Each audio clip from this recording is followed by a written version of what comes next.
Tres personas mueren, entre ellas 2 menores, en un pavoroso incendio en la aldea El Perú, en la Ceiba Atlántida.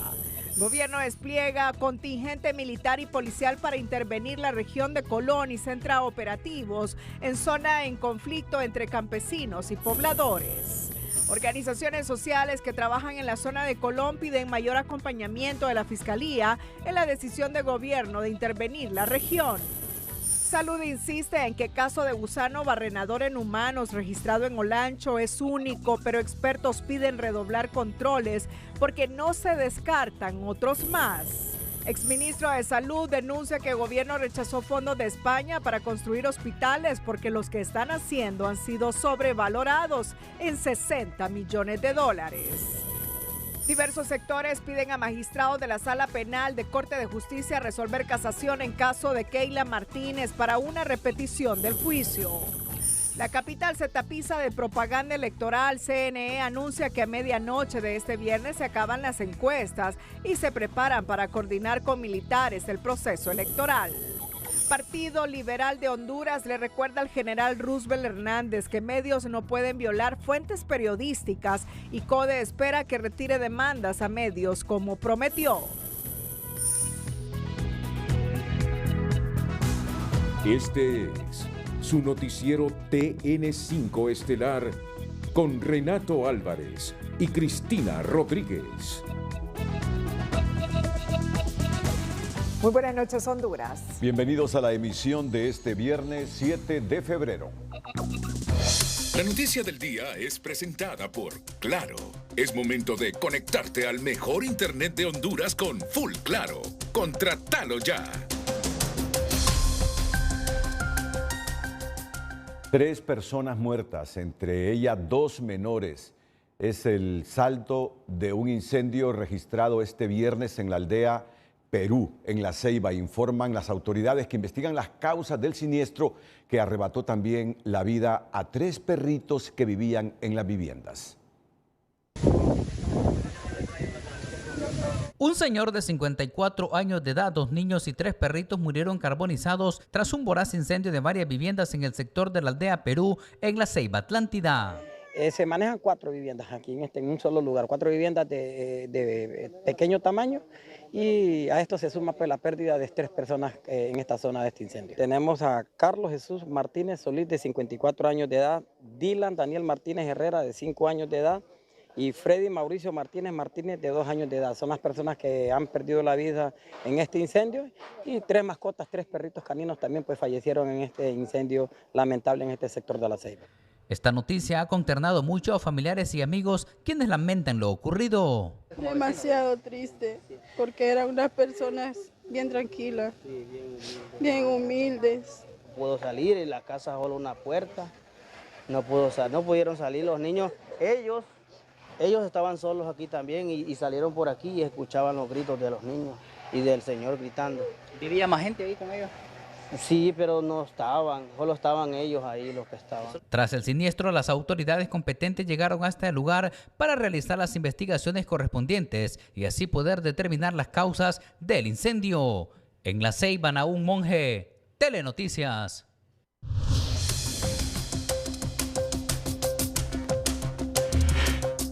Unos 500 policías y 200 militares han llegado al departamento de Colón como parte de una intervención que busca bajar los niveles de violencia e inseguridad en la zona. La mayoría de ellos se ha desplazado a la comunidad Quebrada de Arena, centro de invasiones en fincas de Palma, un hecho que según los habitantes de la zona es un claro acto de intimidación. Al menos 200 militares y 500 policías han llegado al departamento de Colón con el propósito de bajar el clima de inseguridad que genera la conflictividad agraria.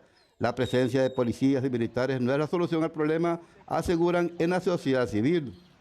Ya tuvimos una situación similar en el año 2010 cuando estaba la problemática del MUCA. Sin embargo, no fue la militarización la que solucionó y llegó a un acuerdo.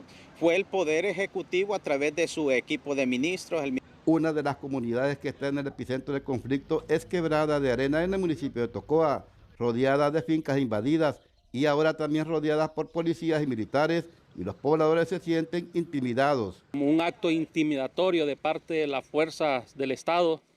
Realmente nunca habíamos vivido una situación como la que actualmente estamos viviendo. Una militarización, eso se llama. Lo que tanto repudiaron en un tiempo, ahora vienen a militarizar una comunidad totalmente pacífica, referente del arte, la cultura y el deporte. Por su parte, la policía dice que sus acciones están enmarcadas en ley y su presencia aquí no solamente es por el conflicto agrario, sino por otros flagelos de inseguridad que hay en el departamento, y piden a la población no tener temor por el despliegue policial. Es que haya paz, que haya tranquilidad en el departamento de Colón. A las personas les decimos por este medio, tranquilos, no se preocupen, más bien alégrense de que entre más presencia policial hay, su seguridad va a ser mucho mejor. Al menos 800 alumnos en Quebrada de Arena no están recibiendo sus clases presenciales y las clases virtuales no funcionan porque el 90% de los alumnos no tienen un dispositivo móvil. En los 98 kilómetros que corresponden a la carretera DA3 en el departamento de Colón hay al menos 15 operativos. No están fijos, se mueven de acuerdo a indicaciones y se espera que lleguen más elementos policiales y militares a este departamento. En Tocoa, Colón, Héctor Madrid, Telenoticias. Organizaciones defensoras de los derechos humanos saludan la decisión gubernamental de intervenir el departamento de Colón para frenar la conflictividad social en la zona, pero también consideran que no es suficiente. Para resolver el conflicto en la zona de Laguán todavía hacen falta más acciones, hace falta que se desarrolle un trabajo más intensivo para determinar cómo está la situación de la propiedad de la tierra, para determinar cómo está también la situación de los hechos que se han venido denunciando sobre violencia y conflictividad en la zona. Desde hace varias décadas, Colón se ha vuelto una de las regiones más conflictivas por la tenencia de la tierra, con enfrentamiento entre grupos campesinos y guardias de seguridad de terratenientes. Establecer o instalar una oficina del mecanismo de protección de los derechos humanos que asegure, en coordinación con otras instituciones y aparatos del Estado, la aplicación de estas medidas cautelares. Hoy las autoridades anunciaron el desplazamiento de agentes policiales con su respectivo equipo terrestre y drones para realizar patrullajes desde el aire con la misión de frenar la conflictividad agraria detonante de la violencia en la zona. En todo caso sería para evitar la confrontación entre campesinos que están peleando por tierras en el sector de Colón.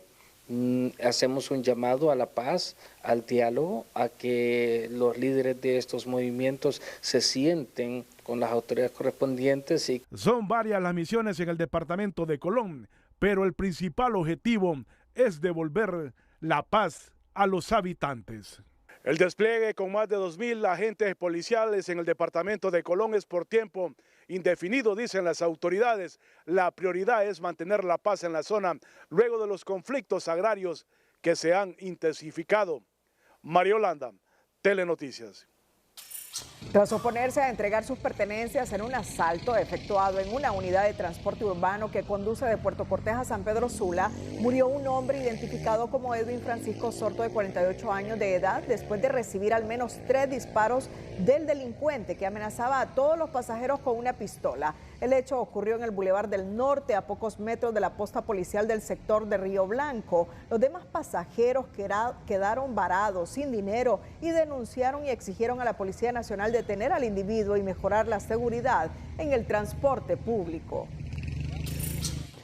Por mayoría de votos, el Pleno de la Corte Suprema de Justicia resolvió modificar el grado de participación del ciudadano Sergio Ramón Rodríguez Orellana, uno de los condenados por el asesinato de la ambientalista hondureña Berta Cáceres, ocurrido en marzo de 2020.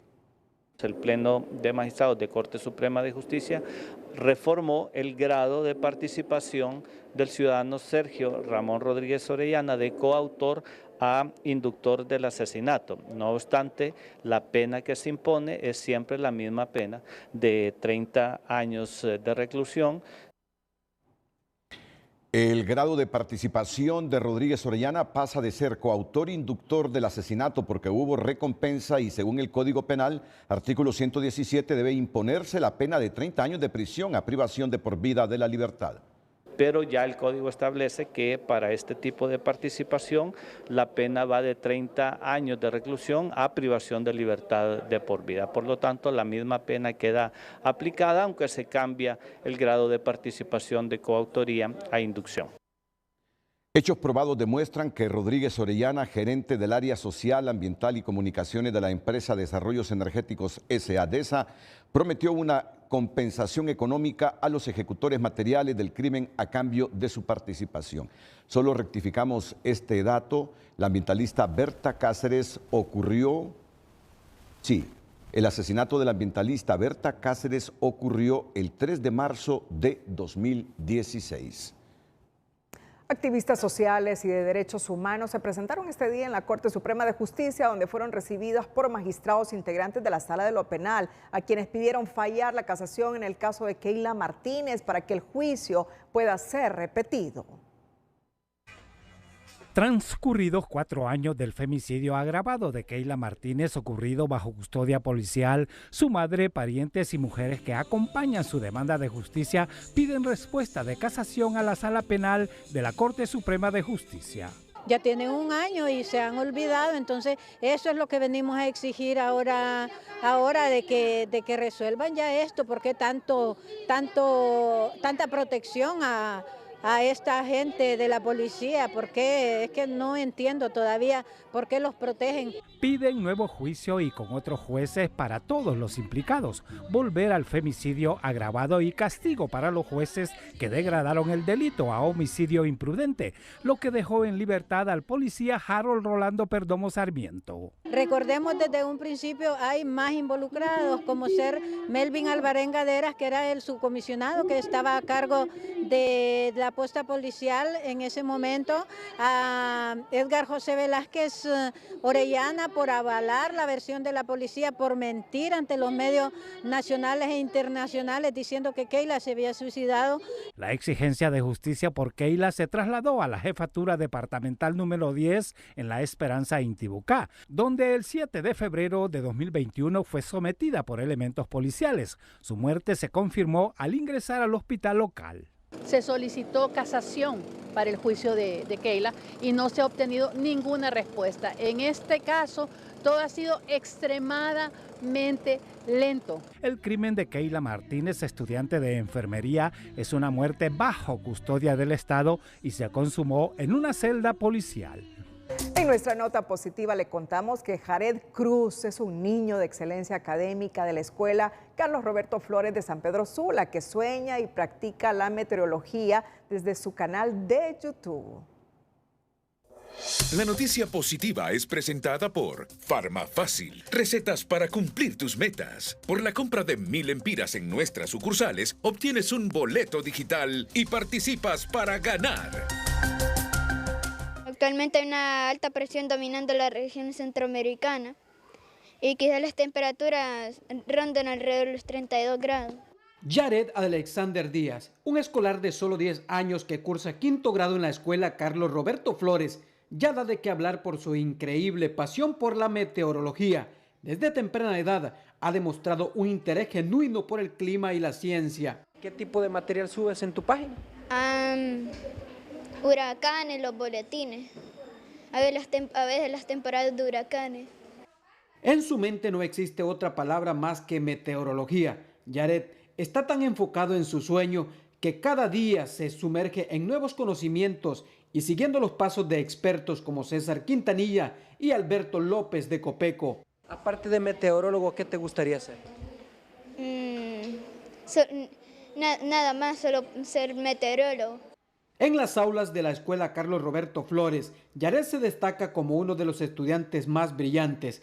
A pesar de su aparente timidez, su capacidad para captar rápidamente los conceptos ha sorprendido a sus maestros. Pero y él ya sabe qué es lo que quiere hacer cuando esté grande. Dice él que después de ir al colegio, después de hacer su bachillerato, él va para la universidad a sacar meteorología. El objetivo a corto plazo para la familia de Jared es abrir puertas para que el pequeño se vaya desenvolviendo en el campo que le apasiona, y para ayuda pueden comunicarse al número 8963-2345.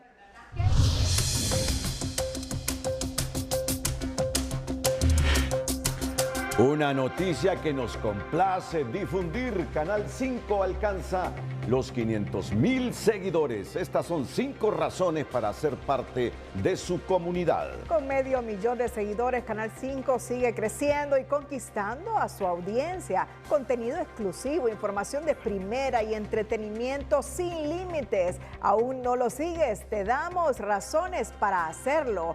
Canal 5, el líder en entretenimiento de Honduras, celebra un importante logro en el mundo digital al alcanzar 500,000 seguidores en Instagram, convirtiéndose en la cuenta más seguida del grupo Televicentro en esta plataforma. Además, 500,000 de personas que día a día eligen ser parte de esta gran comunidad, interactuando con el contenido exclusivo que acerca aún más la televisión a su audiencia. En su compromiso de estar más cerca de los hondureños, Canal 5 se ha convertido en sus redes sociales en un espacio donde cada programa cobra vida más allá de la pantalla. Desde ya adelantamos los adelantos de la programación hasta el detrás de cámaras de sus producciones. La plataforma permite conocer de cerca a los talentos y al equipo que hace posible cada emisión. Este sábado las Fuerzas Armadas pasan a disposición del Consejo Nacional Electoral para cumplir su rol constitucional de custodia y traslado del material electoral para las elecciones primarias, y de acuerdo a la consejera electoral Ana Paola Hall, ya hay avances de trabajo con la institución castrense para que puedan cumplir con su función.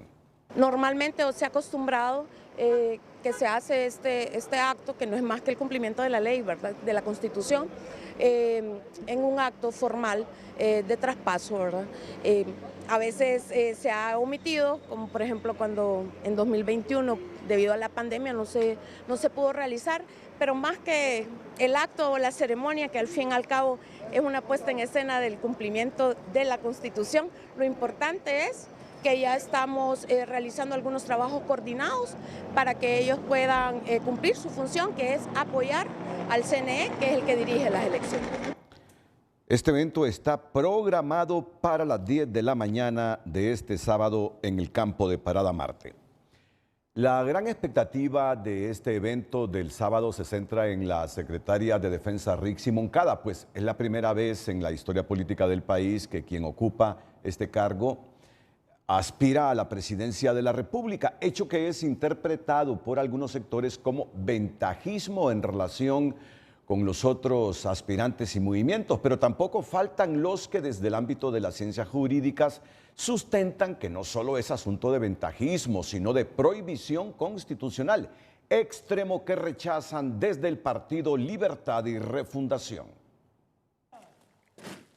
Las Fuerzas Armadas se separan temporalmente del Poder Ejecutivo, pero no de la influencia de la precandidata presidencial del oficialismo. Su participación en el proceso electoral de marzo en la condición de secretaria de Defensa es objetada por la abogada Ruth Lafosse, para quien Rixi Moncada está inhabilitada por no renunciar con 6 meses de anticipación. La Constitución es clara.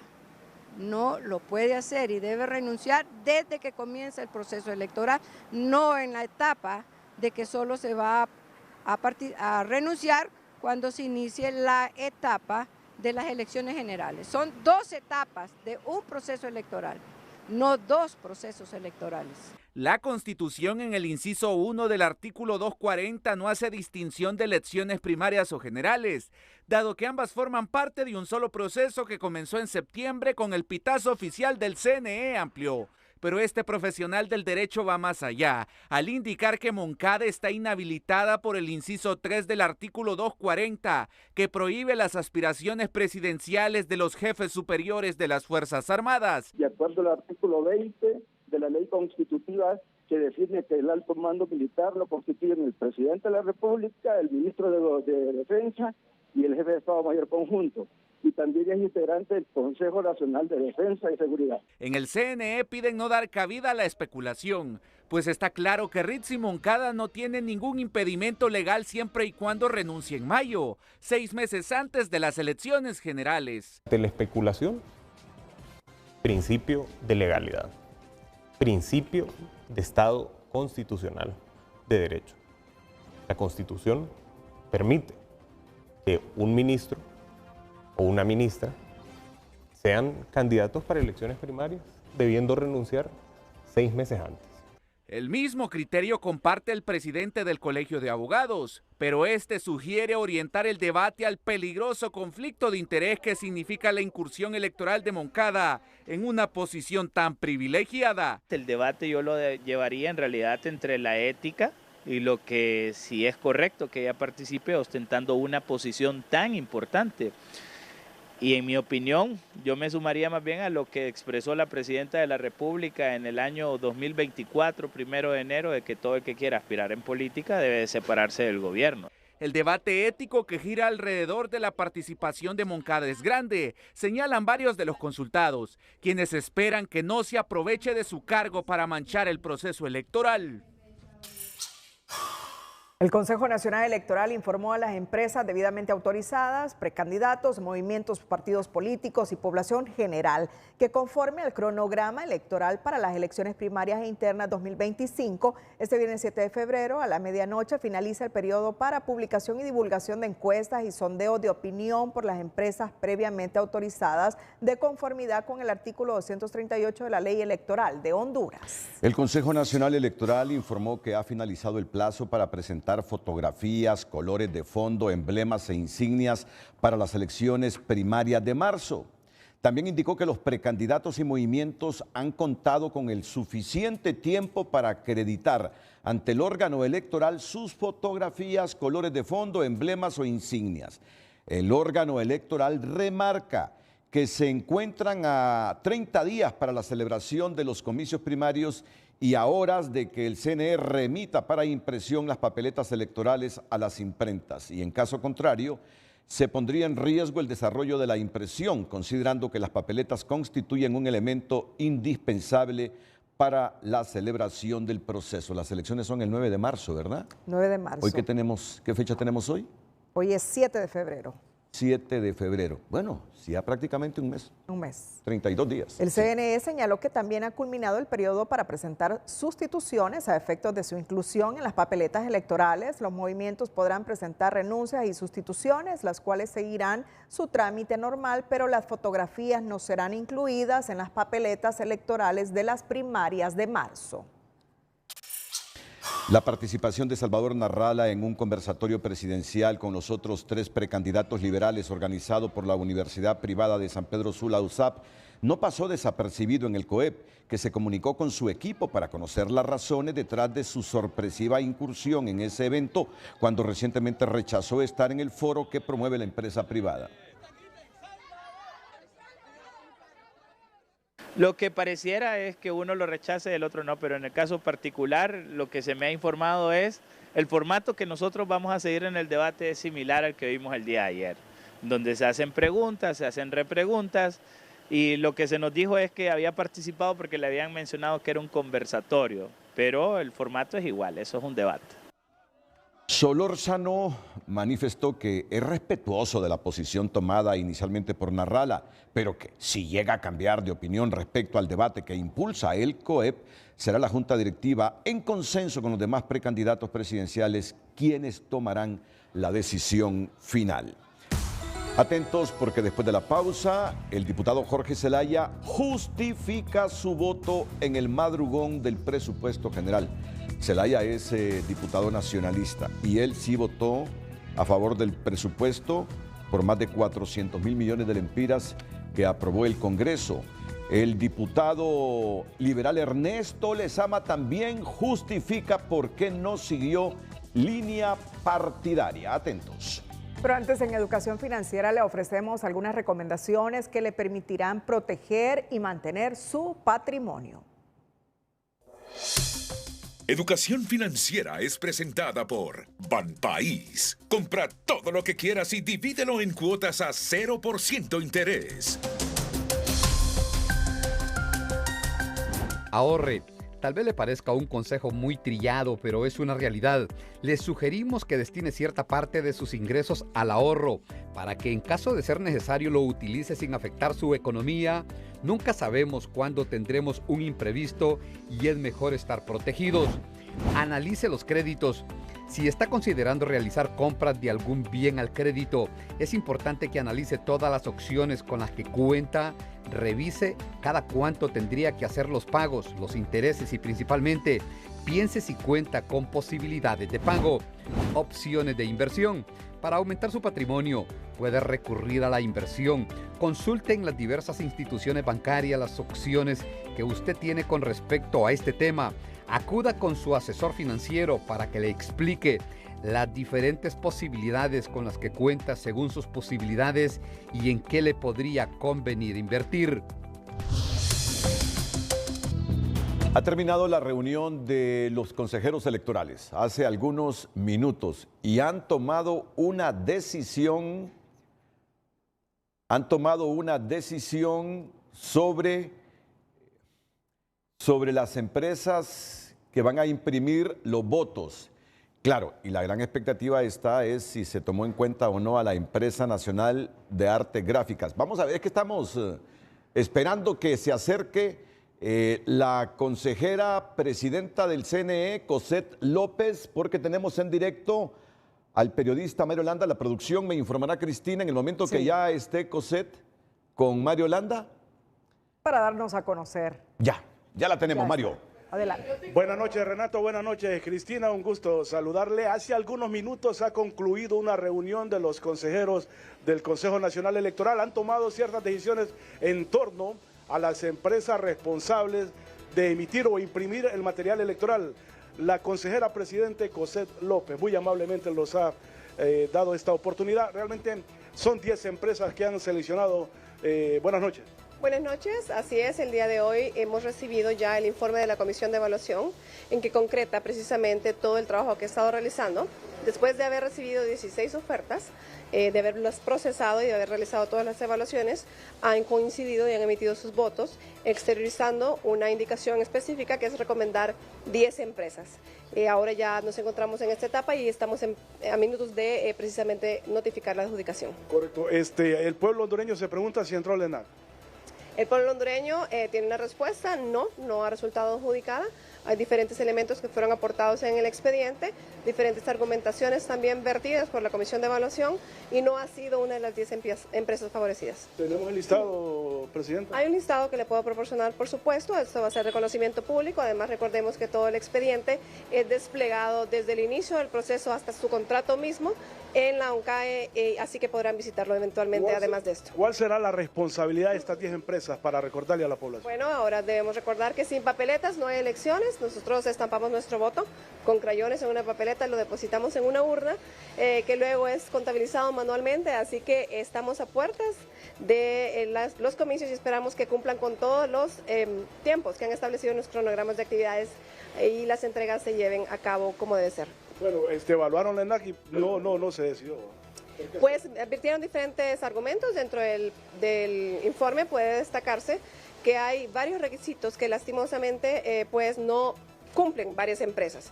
En particular, la entidad denominada Empresa Nacional de Artes Gráficas, de conformidad con lo que se encuentra en el informe de evaluación, debido a su naturaleza jurídica de organismo desconcentrado adscrito a la Secretaría de Gobernación, carece de algunos elementos que las demás empresas y que en general el pliego estila que se debe presentar como registro tributario nacional y otras cosas. Así que todos este tipo de elementos fueron aportados por la comisión, hicieron una sustentación jurídica sobre esta naturaleza que ellos tienen, que es un ente público que además recibe presupuestos estatales y que su conformación definitivamente es distinta a las empresas mercantiles que se presentaron y en consecuencia hay documentación que no poseen, incluido el registro público de comercio y similares.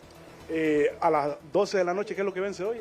Bueno, el día de hoy, efectivamente, el día de hoy es el último en el cual las empresas encuestadoras y que están haciendo sondeos de opinión pueden realizar la publicación de las mismas. Por supuesto, recordamos que el Consejo Nacional Electoral sigue abierto para recibir las solicitudes, mismas que serán procesadas, dado que después se reanuda una etapa, ¿verdad?, para el día de las elecciones y demás, así que pueden seguirlo haciendo. Muchas gracias, licenciada Cosette López, consejera presidente del Consejo Nacional Electoral. Renato, la ENAC no fue clasificada para este listado final, son 10 empresas que serán las responsables de emitir el material, imprimir el material electoral. Voy con usted al estudio, Renato y Cristina, buenas noches. Mario Landa desde el organismo electoral con la consejera presidenta. El diputado y precandidato presidencial del Partido Nacional, Jorge Zelaya, justificó este viernes el por qué fue el único de su bancada que votó a favor de aprobar el presupuesto general de la República. Esta fue una decisión muy responsable, bien pensada y en forma estratégica. Primero, porque no podíamos darle al Libre el pretexto o las armas políticas para justificar una Asamblea Nacional Constituyente, algo que sabemos es su verdadera intención. Segundo, porque el presupuesto siempre se aprueba y lo que hice fue seguir un proceso normal como se ha hecho en forma histórica. Zelaya asegura que siempre votará con responsabilidad para asegurar la estabilidad del país. Otro diputado, el liberal Ernesto Lezama, defendió su postura de votar a favor del presupuesto general 2025. Yo represento siempre el liberalismo, tener opiniones diferentes no nos hace menos liberales que otros, ¿verdad? Porque nos vamos a los principios del liberalismo y el principio del liberalismo siempre es servir a un pueblo, a una nación, preocuparnos por el prójimo, ver por las masas, por la mayoría y tener criterio propio nunca ha sido para mí, o nunca ha sido un error o un problema o que sea motivo de que sea problema.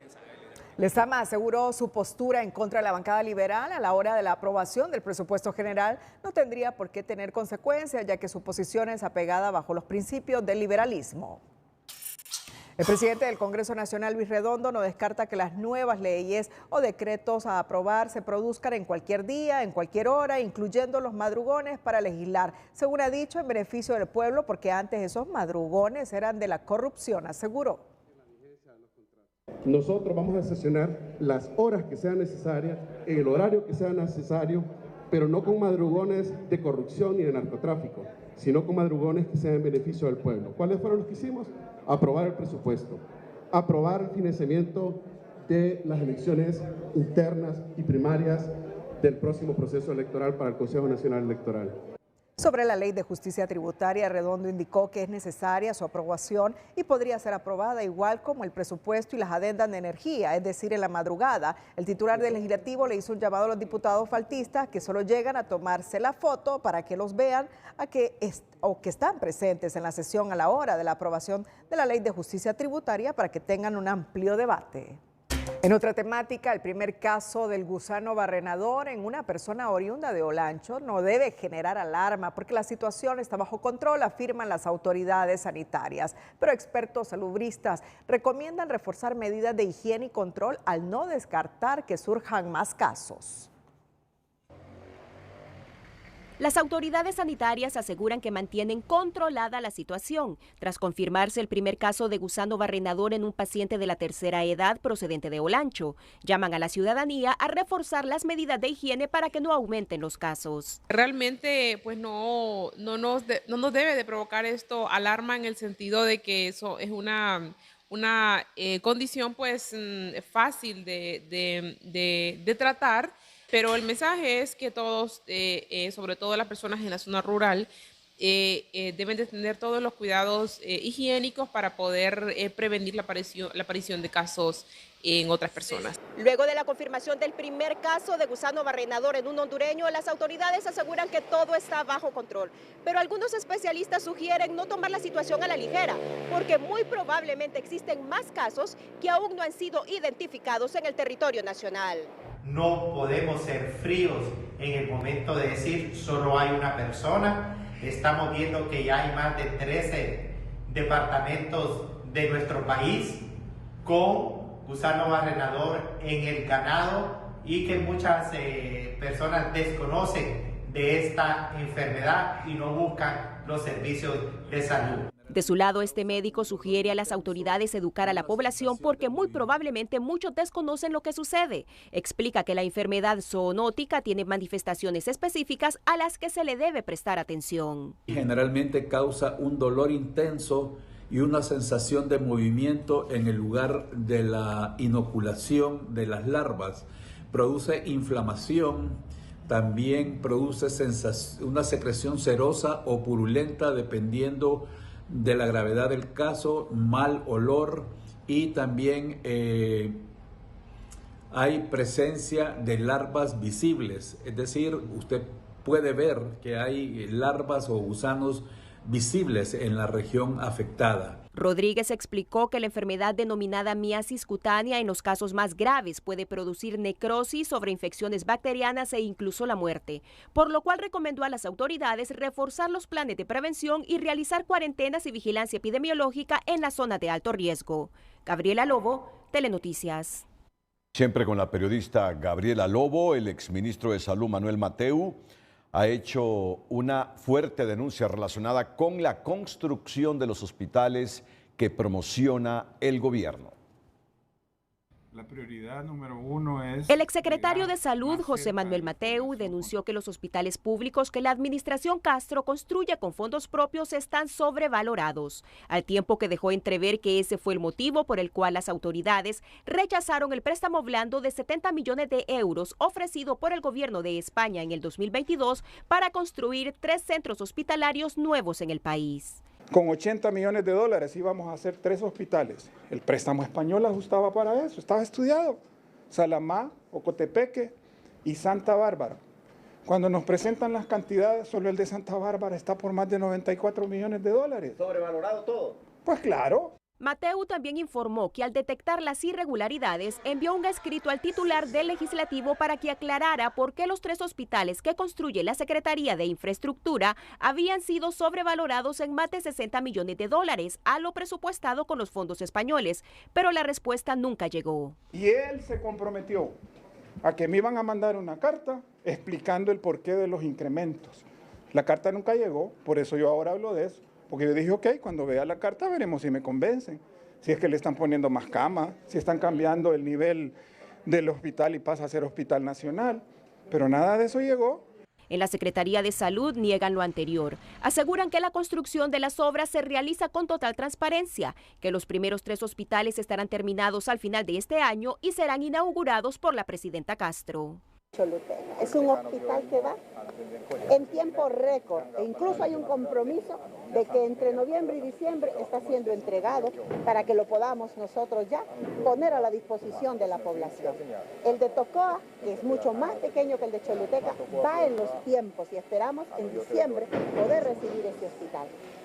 Salamá, Ocotepeque, Santa Bárbara, que son los 3 hospitales que estamos realizando con esfuerzo propio de país. Los primeros en recibirlos usted será Salamá y Ocotepeque. Este especialista opina que si el gobierno hubiera aceptado los fondos de España, los recursos nacionales dispuestos para los hospitales podrían haberse usado para fortalecer el abastecimiento de medicamentos y brindar una mejor atención a los más pobres de Honduras. Hay un temor de la población de no tener acceso al servicio oportuno en condiciones de gravedad. En ese sentido, vemos que la estrategia de la Secretaría está más a mediano y largo plazo y no visualiza, no logra empatizar que hoy, actualmente tenemos un alto porcentaje de pacientes que demandan que cuando llegue a un establecimiento sea atendido. Munguía es del criterio que las autoridades no solo tienen que enfocarse en edificar obras y cuestiona cómo el gobierno garantizará un total funcionamiento y abastecimiento de los hospitales que está construyendo, cuando mantiene prácticamente en el olvido a los 32 nosocomios que existen en el país. Gabriela Lobo, Telenoticias. Bueno, esta controversia ya tiene más de 48 horas. Empleados de Lima insisten que 2 silos tienen gorgojos, pero el gerente lo niega. Atentos a esta noticia en los próximos minutos.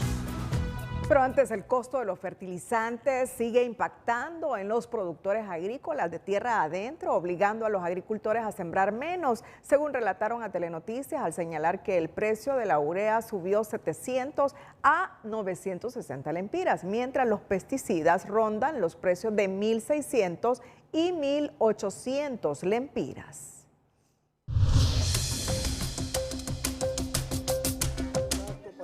Don Oscar es un productor de hortalizas de la aldea San Juan del Rancho del Distrito Central y dice que este año sembrará menos porque los fertilizantes e insumos subieron al menos un 30%, una realidad que pasa desapercibida en la ciudad, pero en el campo es desalentadora. Con ese aumento de los fertilizantes, que no se han hecho mucha bulla, pero sí afecta bastante para nuestra producción, ¿verdad? Estamos hablando de que un 30% hay que bajarle a la producción. Digamos, si nosotros estamos sembrando 1000 tomates, hay que bajarle a 700 porque no da, pues. Indica que la urea subió de 700 a 960 lempiras, mientras los pesticidas alcanzan precios de 1.600 y 1.800 lempiras. Todo este tipo de incrementos que están generando en los insumos agrícolas deja al margen de seguir al frente de la producción nacional, y es catastrófico para un país como el nuestro que siga perdiendo productores a causa de muchos fenómenos, ¿no?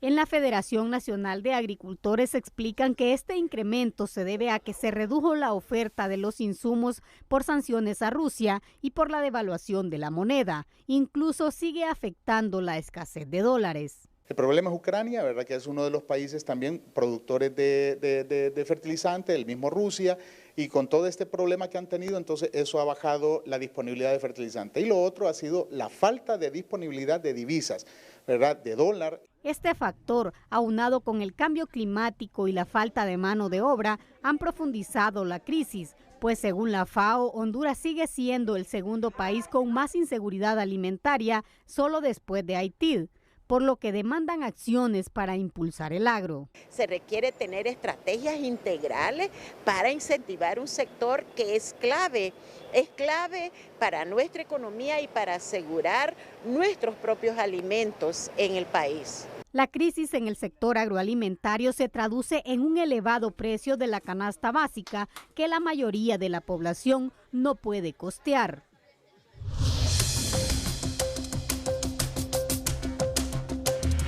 Con 2 emprendimientos en los que combina el arte con su profesión, Kimberly Nolasco es una joven que ha decidido salir adelante y depender por sí misma. El emprendedor de hoy es presentado por Ficosa.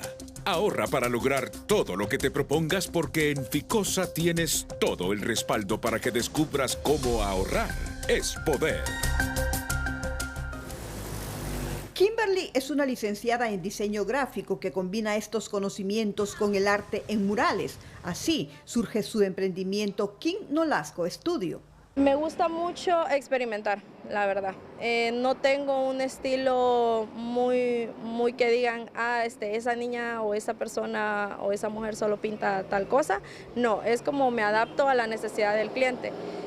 Ya en mi marca como personal sí, ¿verdad? Hago mucho cartoon, mucho color pastel, me gusta mucho jugar con los colores pasteles. Pero cuando se trata de esto, ya es complacer al cliente. Pero Kimberly también tiene otra pasión. Doy clases de técnicas de ilustración, entonces esas son de Kim Nolasco Studio. Doy también clases personalizadas de técnicas de la ilustración, le enseño a la persona a dibujar desde cero. Ella se describe como una joven perseverante que decidió emprender porque confía en el país y su gente. En las redes sociales me pueden encontrar como Indurana HN o como Kim Nolasco Studio. Esos son los dos de mis emprendimientos. Y me pueden contactar al 8977-1263. Este es mi número de teléfono. Su visión con sus emprendimientos es crecer y llegar a ser una fuente de empleo para otros. La Federación Nacional de Agricultores y Ganaderos, que aglutina a 52 organizaciones de 12 sectores productivos, invitó a los hondureños retornados desde los Estados Unidos a que se unan a trabajar en el sector agrícola e industrial donde abundan las oportunidades. Estamos ofreciendo que en todos estos sectores tenemos disponibilidad de mano de obra. A lo largo de 5 años aproximadamente, hasta el año pasado, hemos perdido casi 500,000 de empleos y, lógicamente, si nosotros pudiésemos hablar de un número, estaríamos hablando tal vez de un 10% de esa capacidad que nosotros podríamos absorber como sector agropecuario y poder entonces darles una oportunidad a nuestros hermanos para que puedan insertarse al sistema productivo nacional. Según la FENAC, se requiere personal en los rubros de ganadería, elaboración de lácteos y carnes, cultivo de café, caña, palma africana. Y además empaque de vegetales, orientales, entre otros rubros del sector agroalimentario. 2 hilos de maíz del Instituto de Mercadeo Agrícola IMA tienen la plaga del gorgojo, denuncian los empleados que fueron despedidos en los últimos días luego de mantener una protesta por varios días. Sin embargo, el gerente de la institución asegura que es falso que el maíz esté dañado, asegurando que solo es una campaña de los ex empleados en su contra. Hay dos silos afectados, en donde es un problema que se puede solucionar, pero el problema es que en todo el conflicto él otorgó funciones a personas que no tienen las competencias, personas que no ejercían esos cargos. Decir categóricamente que esto es falso, como IMA estamos trabajando de manera directa atendiendo al productor, ¿verdad? Como nos mandató la Presidenta de la República, doña Xiomara Castro de Zelaya, comprándole los granos básicos a precios justos al productor de manera directa. González aseguró que tampoco se está comercializando granos básicos que estén en mal estado, ya que cada producto se verifica cuidadosamente. Luego de los primeros acercamientos entre el gobierno y sector privado para formular un plan para la generación de empleo, el secretario de Desarrollo Económico, Freddy Cerrato, reiteró este viernes que es tiempo de que ambos sectores dejen la confrontación y piensen en el país. No creo en que el país deba de haber división. Por política se dice cualquier cosa, pero realmente los que estamos gobernando y el sector empresarial debe de pensar en función de los intereses del país. Entonces lo que tenemos que hacer es trabajar conjuntamente, el sector empresarial, ser más dinámico y en vez de confrontar y tener discusiones de diferencia, mejor encontrar los puntos de coincidencia para salir a trabajar juntos. Cerrato aseguró que el país vive un momento de preocupación por el retorno de miles de migrantes, pero destacó que ha sido positivo el respaldo que ha ofrecido el sector empresarial al gobierno para atender la situación. Los precios de los combustibles registrarán alzas. El próximo lunes el galón de gasolina superior aumentará 39 centavos. Su nuevo precio será de 103.82 lempiras, mientras que la gasolina regular aumentará 49 centavos, quedando en 95.29 lempiras. Por su lado, el queroseno subirá 28 centavos, por lo que su precio en bomba será de 79.76, mientras que el diésel registrará un alza de 76 centavos, reflejando un nuevo precio de 88.55 lempiras. Entre tanto, el LPG vehicular subirá 26 centavos, cotizándose a 51.31 lempiras a partir del próximo lunes. El Partido Liberal de Honduras se unió este viernes a las muestras de rechazo contra los intentos de forzar a periodistas y medios de comunicación a revelar sus fuentes de información, como pretende el jefe del Estado Mayor Conjunto, Roosevelt Hernández. Según el comunicado de la institución política, la confidencialidad de las fuentes es un pilar esencial del periodismo libre e independiente, garantizado por los principios democráticos y el marco legal nacional e internacional. Exigir que los comunicadores revelen la procedencia de sus noticias constituye una violación flagrante de un derecho fundamental y representa un peligroso atentado contra la libertad de prensa. La Asociación para una Sociedad Más Justa explicó este viernes la metodología de evaluación de resultados del índice de percepción de corrupción que cada año presenta Transparencia Internacional y enfatizó que como instancia de sociedad civil únicamente realizan la divulgación de los datos. Más grande, 95. Y yo cierro mi participación con esto. Esta información se levanta a través de 13 grandes encuestas que se aplican por 12 grandes organizaciones. Organizaciones, por ejemplo, de trascendencia a nivel internacional como el Banco Mundial, como el Foro Económico Mundial, como Freedom House, como The Economist, que construye índices, por ejemplo, de democracia, para citar un par de ejemplos, y que se miden temas como de riesgo país. Pero esas 13 grandes encuestas, en palabras sencillas para que lo entienda la población hondureña, ¿qué es lo que miden? Temas de acceso a la información, temas de libertad de prensa, todo el tema vinculado, ¿no?, a prácticas nepotistas, a concentración de poder, a la meritocracia en la ocupación de los cargos públicos, a la persecución penal en contra de personas que han cometido algún acto de corrupción, el tema de la burocracia o la alta burocracia que facilita estos temas de corrupción. Aguilar manifestó que la ASJ explicó la metodología de resultados tomando en cuenta que en los últimos años Honduras ha sido ubicada entre los 4 países calificados con los más altos índices de corrupción de toda Latinoamérica por Transparencia Internacional. En otra información, en una balacera mueren 2 personas, un hombre y una joven de nombre Catherine Paola Molina, y otra persona resulta herida. Hecho ocurrido esta noche en la aldea Misiones del municipio de Trujillo, Colón. Se desconoce hasta el momento el móvil y los hechores. Esta es la tercera mujer muerta en menos de 10 días en el municipio de Trujillo, en el departamento de Colón. Conflictividad total y general en el departamento de Colón. El conflicto de la tierra ha motivado que hoy el gobierno envíe 500 militares y policías. 500 militares y policías para tratar de calmar las aguas en el departamento de Colón. Feminicidios, crímenes. Bueno, la verdad es que es una situación. Debería el gobierno estudiar a fondo qué está pasando en ese departamento, que ya sabemos, hay conflictividad por la tenencia de la tierra, pero posiblemente hayan otros problemas que están volviendo violenta a la gente en el departamento de Colón.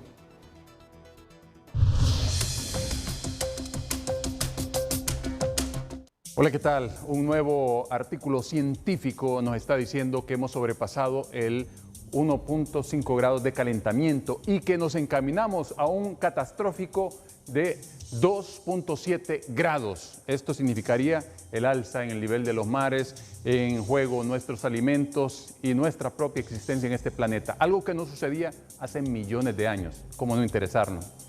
Para este fin de semana nos quedamos siempre con este señor, este anticiclón que ha estado durante toda la semana dejándonos condiciones inestables de zonas con humedad, otras cálidas, y esto va a prevalecer para el fin de semana porque se mantiene este anticiclón en los niveles medios de la atmósfera, dominando parte del territorio centroamericano, principalmente la parte norte, y llegando desde el este esa cantidad de humedad que también domina sobre el Caribe y parte de México. Así está ingresando la humedad, arrastrada por estos vientos que a ratos soplan en ráfagas, principalmente en zonas altas. Y miren el pronóstico de lluvias para esta jornada de sábado, extendiéndose para el domingo. Ingresan por el departamento de Gracias a Dios y avanza la humedad en todo el territorio hondureño, y todas las proyecciones nos dan como resultado esa probabilidad de cielos a ratos despejados, y luego ingresa la humedad, presencia chubascosa, principalmente en la región nororiental del país, y también extendiéndose las posibilidades a algunas áreas del centro, occidente, incluso algunos puntos del sur pueden reportar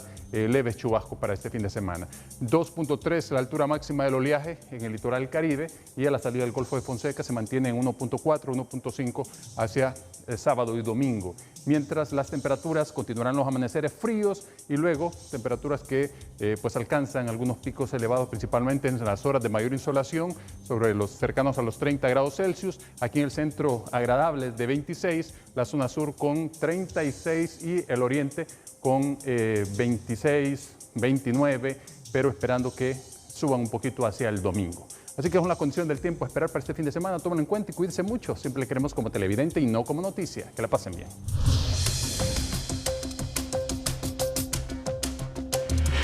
Cerramos la emisión estelar. A continuación, las 5 de TN5. Feliz noche y fin de semana.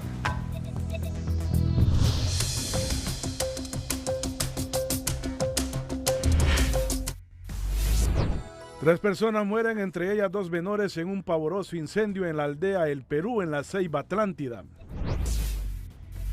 Gobierno despliega contingente militar y policial para intervenir la región de Colón y centra operativos en zona de conflicto entre campesinos y pobladores. Salud insiste en que caso de gusano barrenador en humanos registrado en Olancho es único, pero expertos piden redoblar controles porque no se descartan otros más. Diversos sectores piden a magistrados de la Sala Penal de Corte de Justicia resolver casación en caso Keila Martínez para una repetición del juicio. La capital se tapiza de propaganda electoral. CNE anuncia que a medianoche de este viernes se acaban las encuestas y se prepara para coordinar con militares el proceso electoral.